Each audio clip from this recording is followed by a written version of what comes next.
We're going to week one of college football. Week one, less than 3 weeks away now on the college side. And Rob, let us start with two teams that are in new conferences this upcoming year. And that we'll start with UTSA and Houston. This game is a pick, which you wouldn't normally expect. But hey, Houston's now in the Big 12. UTSA is my pick to win the American in their first year in the AAC.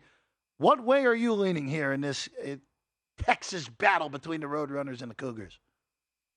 I really do think UTSA is going to be one of those darlings that people fall in love with in terms of like non-power teams. And Dana Holgorsen and Houston, they really have it. They're up against it right out of the gate here in their Big 12 opener, or not Big 12 opener, but their first game playing within the Big 12 conference.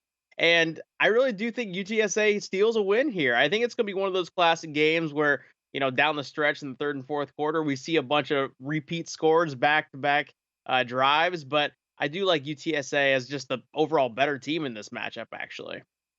It's just one of those for me where I would be looking for an in-game price on this, where if Houston goes out in front, I would very much be looking to bet the Roadrunners in-game at any sort of plus price.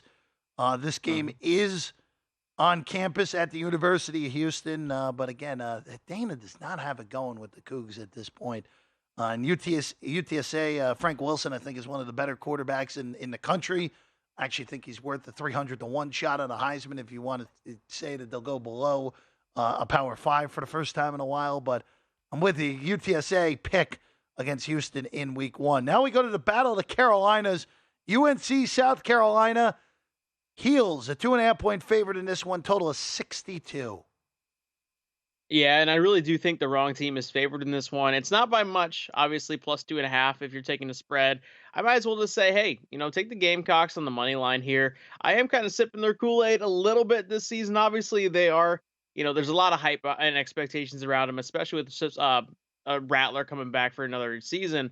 But I really do think it's warranted. I think they played really well in the second half.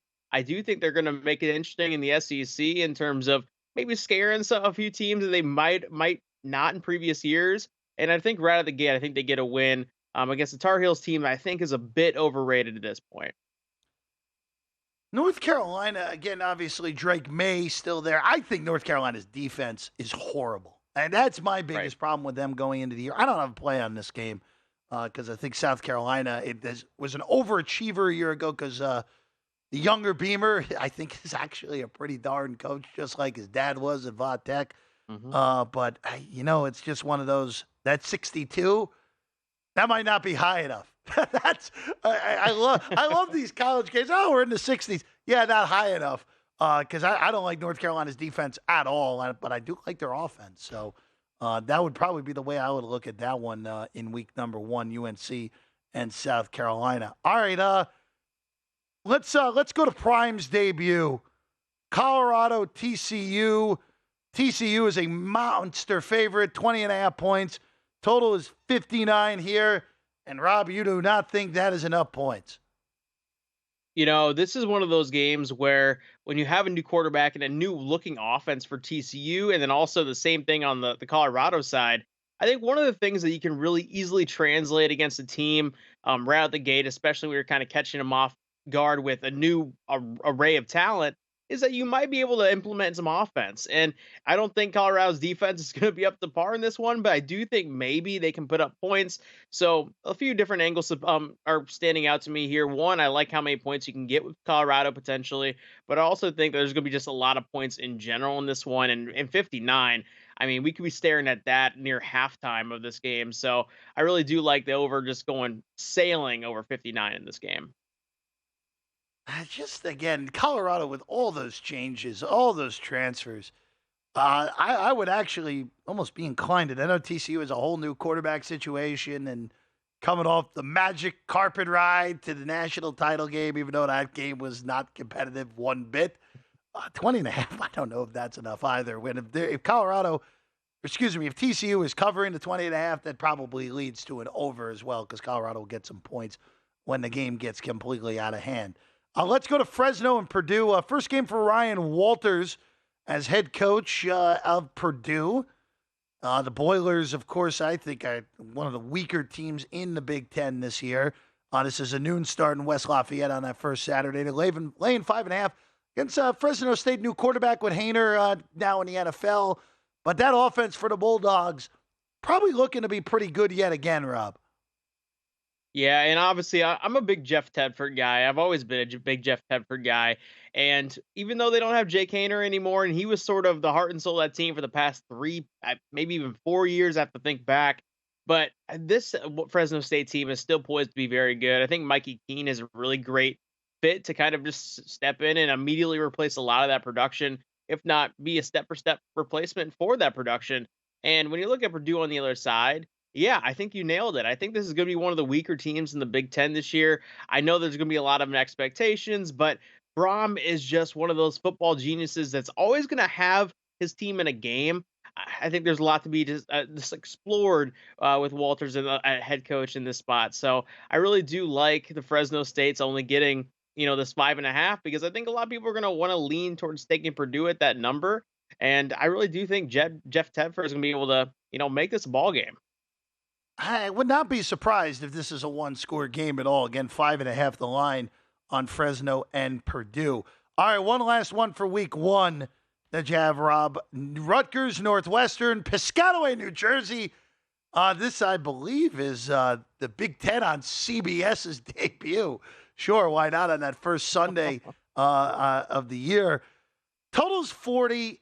Look, everything. We know everything that's going on in Northwestern. It's a disaster. Rutgers' offense is a mess as well. Low total, but 40 here is what we got, Rob. And this is poised to be a pure inept fest. I think at halftime we could be staring at a 7-3, 6-3 type ball game with several missed field goals, fumbles, interceptions. That's just kind of how this game stands out to me. I do think Northwestern has some pieces on defense that can make a splash. And then in terms of their offense, I don't think they want that offense out on the field. I think they want to just kind of win in other ways if they can avoid, trotting that offense out there. So when you're talking at a total of 40 points, I think it could sail way under, even potentially below 30 points in this game. So definitely love an underplay here. Rob, I just want to ask you real quick about a few other games in week 1 since we have some time. On an opening Friday of the year, Thursday of week 1, Florida goes to Utah. Of course, we know what happened when these teams played last year. Anthony Richardson played his best game of the year. Florida beat Utah in week 1 down at the Swamp. Now Utah's an 8-point favorite. Graham Mertz was named the starting quarterback for Florida. Good luck on this one. I don't think 8 is enough with Utah laying it. I don't know if you have any plays at this point, but man, Mertz playing quarterback works the other way for me with Florida. And what I will say about Graham Mertz, obviously he has looked like a disaster, but at the same time, he is at least immensely talented. I mean, he spins a pretty good ball. At least it looks pretty, but it doesn't really go exactly where he wants it to go. And so maybe a change of scenery does kind of unlock something to his game where he's not as bad looking as he was at Wisconsin. But yeah, I'm right there with you. I think Utah can potentially pour it on this game. So if I have a pick in that one, I'm definitely taking the Utes. And the only other one I want to ask you about here in that week 1. So you have the shirt on. Iowa's a 23.5-point favorite against Utah State. The total's 43. Rob, I know Utah State's a mess, but almost laying 24 with that offense with the Hawkeyes. You feel confident at all possibly doing that?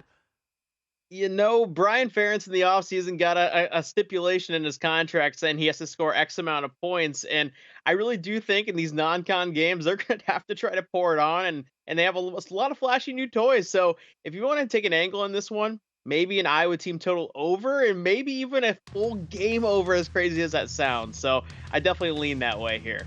Go to VSiN.com/subscribe to become a VSiN Pro subscriber today.